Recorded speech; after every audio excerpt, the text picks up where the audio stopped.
What should we do in our Qigong practice when we have a particular health issue? That is going to be the topic of this episode of Qi Life.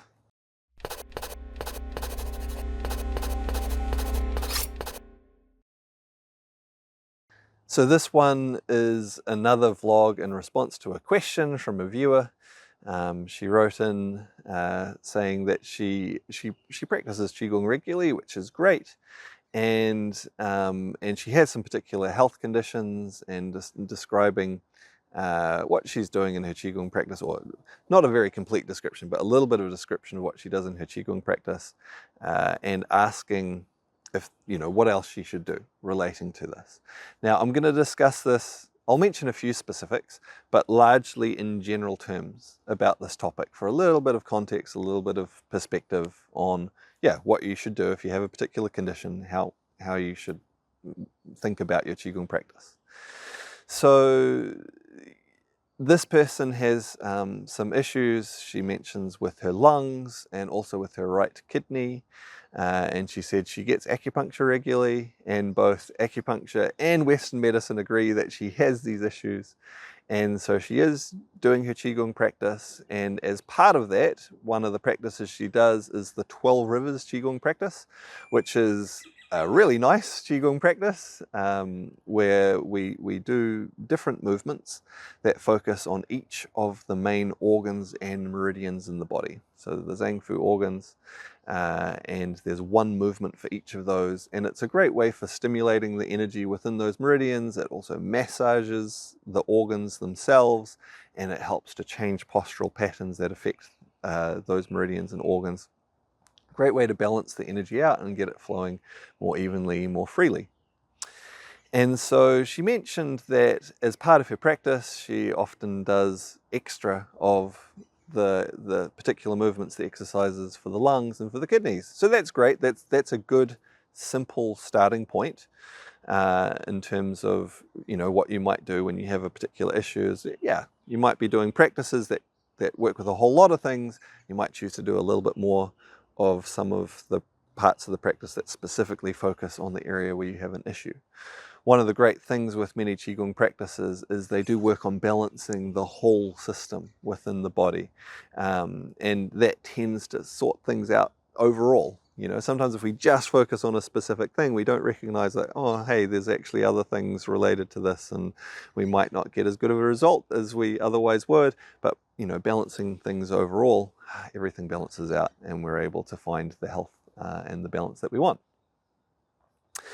But she asked, because again, this is a persistent problem that she has, and clearly it hasn't all sorted itself out yet, if maybe there's some other things she should be doing as well. Now, sometimes doing Qigong practice and just doing, whole complete sets of practices in a balancing way is enough to resolve whatever issues you may have. Even if they're persistent issues, because it brings the whole system back into balance. Actually, quite recently heard from one of the students who has done several of the Long White Cloud Qigong courses now, that she recently had been to her acupuncturist. This is a different student, and who she's been going to for quite some time with some persistent health issues. And her acupuncturist said, look, there's nothing to do today because everything is balanced. You've balanced everything out, which he was quite impressed by. He said she was one of only 2 people who he knew who had been able to do this by practicing Qigong, actually bring everything completely into balance. So he was really impressed, and she was really impressed and happy too that her Qigong practice had helped her out in this way. And this was over a period of time, though. Again, she's done several of the Long White Cloud Qigong courses, and each of them, I guess, have helped in different ways. And over a period of time, she's incrementally made more progress into a point where she's, come into a really good balance. Now, that doesn't mean that she'll always stay in balance now, because things happen in life and it put us out of balance. We need to maintain and so on. But, what a wonderful place to get to. Back to the person who wrote the email. She hasn't fully resolved her health issues yet. And this is the nature of life. Often some issues don't resolve quickly, and sometimes we need to keep working on them. One of the things she mentioned in her email about what else should she do in order to help with these issues that she has. She asked, maybe should she also put some more focus on the exercise for the large intestine, because the large intestine is related to the lungs. They both relate to the metal element, so maybe she could focus more broadly on the metal element, and that might help as well. And yes, that may well help, certainly, and that's something that she could consider. Again, looking at this issue a little bit more broadly though, how you approach and work with different specific health issues with a Qigong practice really is going to depend on your level of knowledge and experience. Because if you don't have a broad experience and understanding of different health issues, and also from a Chinese philosophy perspective, how these interact with each other, how the organs, how the elements interact with each other, often the best way to work with things is in a general way, because that's sort of matching your level of knowledge and understanding to how you can apply things. So to work with complete sets of practices that are balancing the whole system, because that's going to overall definitely have a beneficial effect. Maybe putting some focus on, directly on a few specific things that are affected, and that's likely to give you some particular benefit as well. When it moves beyond that, you really need to consider, do you have the knowledge, the experience to be able to understand how to fine-tune your practice sufficiently for yourself in order to make things most effective. And this is often where it becomes helpful to consult with someone who has enough knowledge and experience.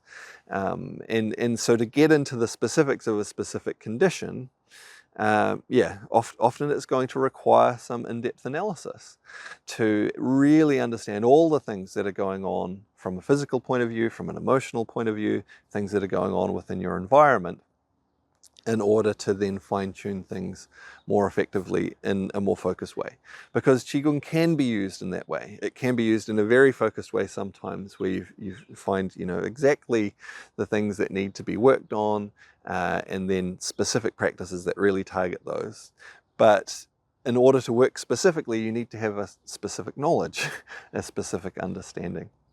Beyond that, of course, it's also wise to not just look at what you're doing with your Qigong practice. Yes, use your Qigong practice as effectively as you can to address whatever issues you have, but also consider more broadly the other things that may be helpful for you as well. Because in many situations, using some of those other things is going to make all of the difference. So this can include things like, as this lady is, she's visiting an acupuncturist to receive treatment. Awesome. That's going to be helping her. It could, in addition to consulting someone about, refining your Qigong practice, it could also be seeing someone who uses Qigong as a healing modality, so directly using the energy as a way to clear blocked energy and stimulate healing. So a very direct way to work with energy, that can be useful too. Other types of healing practices can be useful, treatments that you can receive from people, things like your diet, your nutrition, sometimes using herbs and supplements. All of those factors should also be considered, and because it may be that you need some of these other things as well. And look, and I'd even go further, even sometimes Western medicines and medication.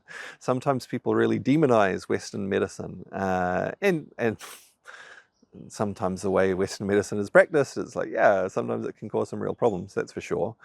But it's also really useful in the right context as well. And you should also consider that, whether you need some of that as well. So look, this is a little bit of a broad overview, because it's not the sort of question that I can answer like, yes, do this, do that, without a lot more information about the specifics of what's going on for a particular individual. But maybe some context in terms of, like, if you have a particular health issue, what should you do in your Qigong practice? Definitely look at balancing your energy as a whole. Definitely look at sometimes maybe choosing practices that you know are more focused in a general way on those things, and often that's going to be really helpful. But when it gets more specific, unless you've studied and practiced to the extent that you have that knowledge and understanding yourself, it may be that you actually need to consult with someone in order to, narrow things down and fine-tune things in the specific way that you need to get the specific benefits that you need. All right, hopefully that's useful to someone out there. I hope you've enjoyed the vlog, and I look forward to seeing you on another one soon.